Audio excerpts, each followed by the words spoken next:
పాపం పవన్ కళ్యాణ్ గారు, పాపం పవన్ కళ్యాణ్ గారు సీఎం అని చాలా సందర్భాల్లో పాపం ప్రజలు అంటే సుమారుగా మా కమ్యూనిటీ వారే. ఇప్పుడు ముఖ్యమంత్రి కాలేదు, చిరంజీవి గారు కూడా ముఖ్యమంత్రి కాలేకపోయాడు, పార్టీ పెట్టి వెళ్ళి కాంగ్రెస్లో విలీనమై కేంద్రంలో మంత్రి అయ్యి ఆయన సాధించుకున్నాడు.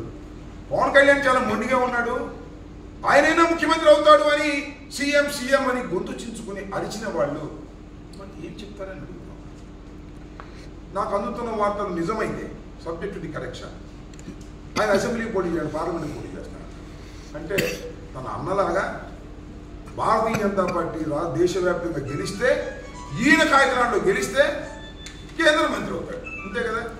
మొత్తానికి చంద్రబాబు పవన్ కళ్యాణ్ మరి ఏం చేసుకున్నారో నాకు తెలియదు, కానీ చంద్రబాబు లోకేష్ కలిసి ఈ రంగం నుంచి పవన్ కళ్యాణ్ గారిని పక్కకు నెట్టేశారు. ముఖ్యమంత్రి రేసులో ఇంకా పవన్ కళ్యాణ్ లేడు, రాడు. భవిష్యత్తులో ఏమన్నా వస్తే వస్తాడేమో మనం చెప్పలేము. చాలా తెలివిగా లోకేష్ ఏదో తుప్పు అనుకుంటున్నాం, కానీ ఇట్లాంటి కుట్రలో మాత్రం ఈ తుప్పు కుట్రలో చంద్రబాబు నాయుడు మనస్తత్వం ఉన్నట్టుంది. చక్కగా మన పవన్ కళ్యాణ్ గారిని రాష్ట్రంలో ఎమ్మెల్యేగా నిలబడితే ఎప్పటికైనా ఏమైనా ఇబ్బంది అవుద్దని ఆయన చక్కగా కేంద్రానికి నెట్టేసేటువంటి కార్యక్రమం చేశారు. దీనిలో వాళ్ళు సక్సెస్ అయ్యారు. పవన్ కళ్యాణ్ గారు మాత్రం పాపం దెబ్బతిన్నాడనేది నా యొక్క అభిప్రాయం. చివరికి పవన్ కళ్యాణ్ గారికి ఎన్ని ఇచ్చారు? 24. 3 పార్లమెంట్ అన్నారు, 3 కూడా కాదంటారు, 2 అంటున్నారు. మరి ఎంతవరకు నిజమో నాకు తెలియదు. కానీ భారతీయ జనతా పార్టీ బేరసారాల్లో ఏదైనా ముదురు పార్టీ కదా, సీనియర్ పార్టీ కదా, 6 పార్లమెంట్ సీట్లు తీసుకుంది, 6 అసెంబ్లీ తీసుకుంది. That is bargaining. బాగా బార్గైనింగ్ చేసి పాపం ఇంత బలం ఉన్నా కూడా ఆయనకి ఏదో 6% 7% ఉందని చెబుతారు. 6% 7% ఉన్నవాడికి 2 పార్లమెంట్ సభ్యులు, 24 అసెంబ్లీ సభ్యులు తీసుకోగలిగాడు. వాళ్ళకి 0.0 ఉందో 0.2 ఉందో మరి 1% ఉందో ఎంత ఉందో తెలియదు, కానీ పెద్దగా ఏమీ లేదు. వాళ్ళు 6 పార్లమెంట్ సీట్లు సాధించుకోగలిగారంటే వాళ్ళ వరకు వాళ్ళు బాగానే బేరసారాలు చేసుకొని ఏది ఏమైనప్పటికీ కూడా ఎంతమంది కలిసినా కలిసికట్టుగా వచ్చినా వైఎస్ఆర్ కాంగ్రెస్ పార్టీని ఎవ్వరూ ఏమీ చేయలేరు.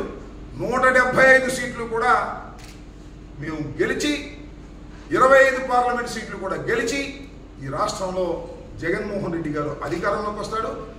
25 మంది పార్లమెంట్ సభ్యుల్ని కూడా కేంద్రానికి పంపుతారు అనేటువంటి విశ్వాసం మాకు ఉన్నది. దీనిలో ఏమీ తేడా రాదని కూడా ఈ సందర్భంగా నేను మనవి చేస్తూ ప్రజలకు మరోసారి చెప్తున్నా, ఇది అనైతికమైన పొత్తు. ఈ పొత్తులో ఉన్న ముగ్గురు కొట్టుకున్నారు, తిట్టుకున్నారు, రాళ్ళు వేసుకున్నారు, బెలూన్లు ఎగరేసుకున్నారు, పాచి లడ్డూలు అన్నారు. జగన్మోహన్ రెడ్డి గారు చూసినప్పుడు అందరూ ఏకమైపోయారు.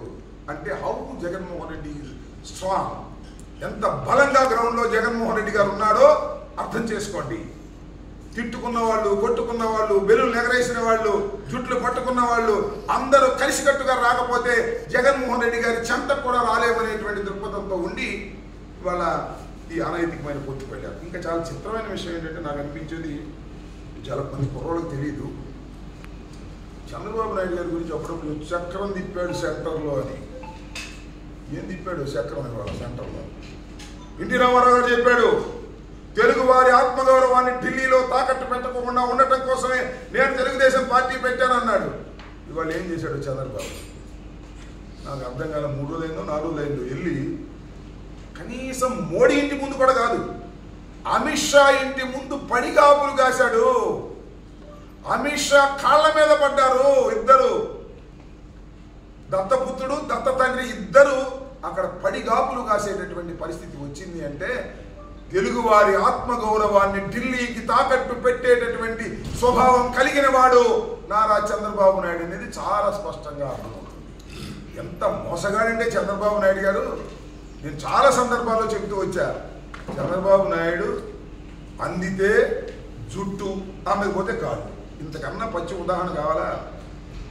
అందినప్పుడు జుట్టు పట్టుకున్నాడు, గడ్డలు వేశాడు, బెలూన్లు ఎగరేశాడు. మోడీ ఆంధ్రాకి రావడానికి వీల్లేదన్నాడు. మోడీ ప్రత్యేక హోదా ఇవ్వకుండా మోసం చేశాడని తర్వాత చెప్పాడు ముందు తీసుకుని. అప్పుడు జుట్టు దొరికింది, జుట్టు పట్టుకుని పీకడానికి ప్రయత్నం చేశాడు. ఇవాళ జుట్టు దొరకరా, కాళ్ళ మీద పడుతున్నాడు.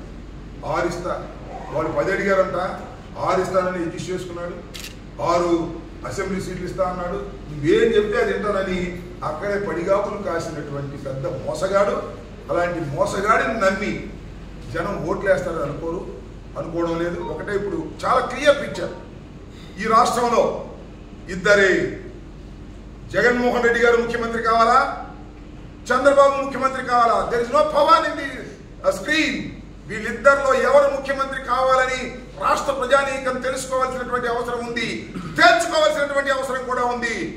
చంద్రబాబు కావాలంటే సైకిల్కి ఓటేయండి, జగన్మోహన్ రెడ్డి కావాలంటే ఫ్యాన్కి ఓటేయండి. ఈ రాష్ట్రంలో జగన్మోహన్ రెడ్డి తిరిగి మళ్ళా ముఖ్యమంత్రి కావాలని రాష్ట్ర ప్రజానీకం అత్యధికులు కోరుకుంటున్నారు. కాబట్టి పిక్చర్లో ఏమీ లేదు. జగన్మోహన్ రెడ్డి గారి 175 గెలుచుకొని అధికారంలోకి రాబోతున్నాడనే విషయాన్ని చాలా స్పష్టంగా ఈ సందర్భంగా చెప్పదలుచుకున్నాను.